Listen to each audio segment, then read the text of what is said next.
Hey guys, this is Kel, also known as Psychorax, also known as Art Monkfish, all under Monkfish Studios. Welcome to the first video on this channel. Just some of my history. I have graduated with a degree in animation, and I have worked on games before. Jobs have been a little bit few and far in between, so I've decided to start my own personal endeavor.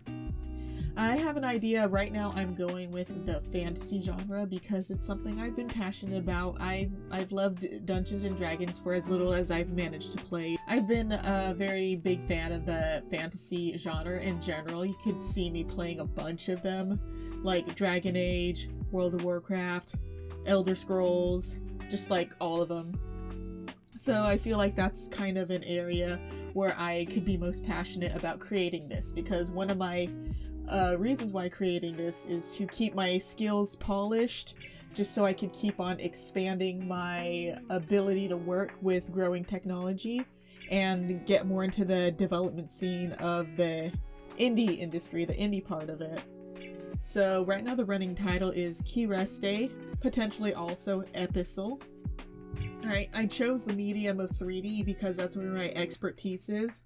I did previously attempt a webcomic before, but that it's a bit more difficult for me, and also partially I feel like because my skills can go beyond just webcomic, you get into 3D, I feel I want to flex around there a bit more because it's a genre. Web series is a topic and genre that's a lot less touched upon. The programs I'm going to be using is, my main one right now is Blender. And I think it's a fairly good program because not just because it's completely free, but also there's just a fantastic community, and generally if you want to figure out how to do almost anything, there's a tutorial for it out there already. So just resources have been great when it came to Blender. So I have a story idea, and I have the means to make it. But where do you go from here? So while it's easy to just start drawing characters and just thinking of fun scenes to put them in, that's kind of unproductive, let's just say, because you just get your creative energy out and then it's gone. At least for me anyway. I'm someone who has to be a little organizational to get things flowing and continuously. So I created a small workflow that I will be working off of. Right now I'm starting with script. Without a script, you're kind of gonna go nowhere. And a script on its own is several parts. Something I could break down in a future video. Beyond script, it'll be storyboarding, which is also something I could break down in a further video. Perhaps close to each of these I might be able to make a video for. But anyways, we got storyboarding, then the scene touch-ups. So the relationship of all of those is that since I'm gonna be doing the script, storyboarding, and revisions there on forward, it's pretty easy for me to add adjustments. I'm not the best person when it comes to balancing dialogue and scenes right off the bat, so that's where the script and storyboarding will come in. During storyboarding, when I'm working those off the script, I will be able to see what scenes last better without words or what scenes would work better visually, and then I could adjust the script afterwards, which is going to be what scene touch-ups and script revisions are. After you kind of get the general idea, that's when I want to move on to character models. It's not necessarily just character doodles, because I design and doodle characters at work on break. It's going to be actual 3D models. I've started a few, but only until recently did I get better resources to build much more polished characters. My first batch, they were okay, but I decided to go through a design change, kind of based on how cool Arcane was. And you could see my initial design was a bit more NPR, kind of looking like the Rooster Teeth style. You'll kind of see that Rooster Teeth was kind of an inspiration for what made me want to get started because it had a very similar startup mood where it's just one person who has a dream and an idea. But anyways, after character models, we got scenery. That's mostly going to be developing cultures, developing a map. I'll show you how to do that as well. And then photo bashing a bunch of the scenery. Photo bashing is probably something I'm going to stick with. I'm not the best person when it comes to drawing buildings, and it's not like I'm going to be reselling this or repurposing it for financial reasons. So I think, you know, when it comes just to designing a good mood, grabbing photos off of Google will just work for me. And then after that would be adding some character revisions. Once you get scenery done, you could go back and get characters more appropriate for the mood that you set. So a lot of this path is just progression and then allowing for revisions for whatever changes that you come up with in the future. So when it comes to sound design scripting, that's going to be planning exactly what sounds I'm going to need for the episode. So what I'm working on is basically a pilot, so it's not like I'm ramming down a 2-hour movie or a whole season. So right now the focus will be just to get only the things I need for that one, so my time is not wasted. And then the VA casting prep for each character, that's kind of something my friend and I will run through. He's helping me out, and let's just say we're both anime fans, so we're going to be picking and choosing from voice actors what we want the ballpark of each voice to be like. I mean, there's a lot of places where you can get voice actors nowadays. You can go on Twitter, Casting Call, Fiverr. As long as you get a general idea of what you want the voice to sound like, you could throw that out there and put out a casting call and see who responds. Depending on our budget, we could probably also go even a little more professional. By the way, we support subs and we support dubs as well, so let's just end that debate right there when it comes to voice acting. So at about a midpoint, that's when we're planning a Kickstarter.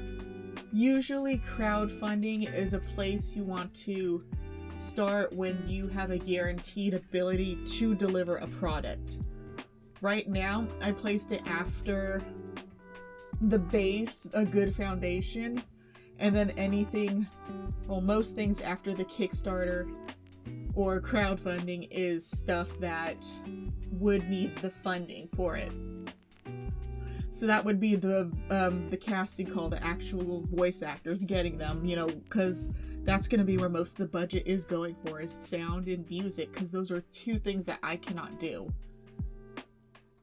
And then I added more for the actual animation there as well. That's what blocking is. Blocking is like adding keyframes, but for 3D animation. The part of the crowdfunding is I'm really hoping I could lay off more of my day job to work more on this project. If it doesn't happen, it doesn't happen. It doesn't mean the project's going to be stalled. It just means it's going to take a lot longer. Because I really want to put any funding towards the stuff I can't do, which is, again, voices, music, and sound. Fight animation, that one has its own emphasis because, you know, as someone who was inspired by, Ruby, it's gonna be a main focus and identity aspect of what I'm creating. And then we got music, VFX, door slamming, and then non-action animation. That one is it's acting animation.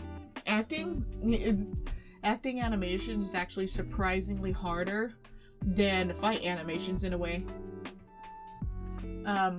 You could really botch the realism of a character if you botch acting, because acting is where the personality comes out. So when I was studying animation, that's where a lot of my focus went in. Any extracurricular stuff, any extra studying, all went into acting. And even then, I'm still not even good at it, but, you know, that's what that's what this project's for, too. Always just polishing up the skills, and I think I'm adequate enough to make something believable.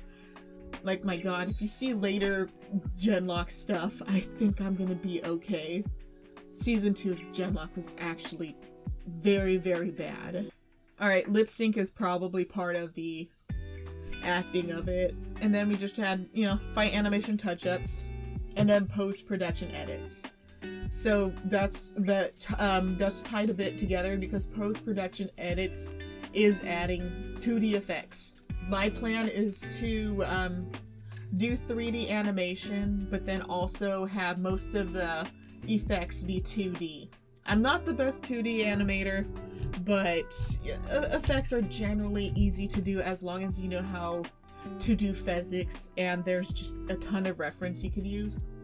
And then probably a good way to finish this bit of intro is to introduce what my project is and when it's going to be out.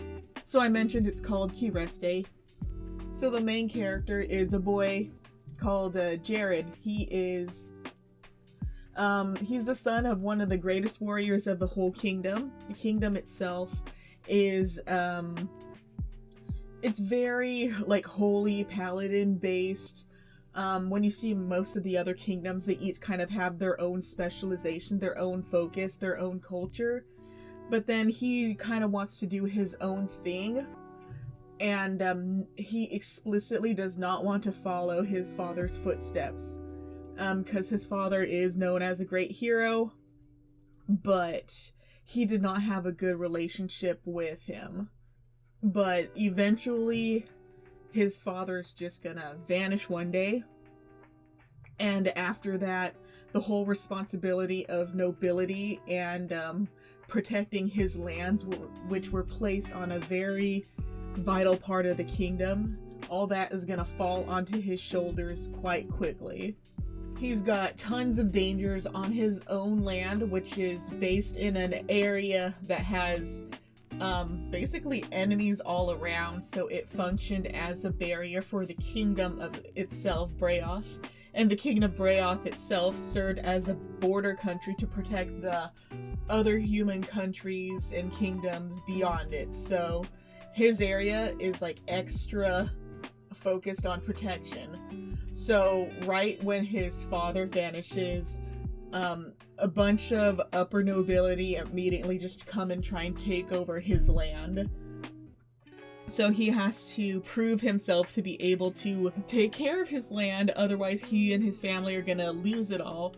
But as much as that is a selfish goal, he is a kind of a selfish kid. You can see by the look on his face that he's you can tell I'm drawing him right now, that he's just he's not all the way there. He's not really like protagonist material just yet when it comes to doe-eyed shonen protagonist boys who immediately care about friends. No, that's not him. Jared and his twin sister Yasandra are going to make friends, make allies, fight enemies, which include zombies, undead, necromancers, dragons. Everything that I love about fantasy. And they're going to break out of their land eventually, travel all throughout the kingdom and eventually outside the kingdom to address the sources of the threats that all leak immediately to their homeland in order to help protect the world. They're gonna learn things, and yeah, they're gonna have to adjust. Kind of a big epic story in mind. That's why I have to take it step by step. There's nothing truly formulaic about what I'm doing. There is no one way to create a story. So that's probably information that's going to be worth telling as well in future content. Because I'm pretty anti one way to do things only. Everyone can write and create so long as they find their way and their methods. So my way and my methods are going to be worth sharing, at least on this channel.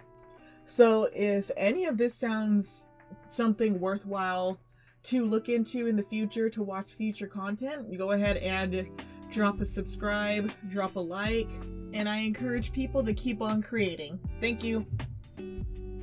Goodbye.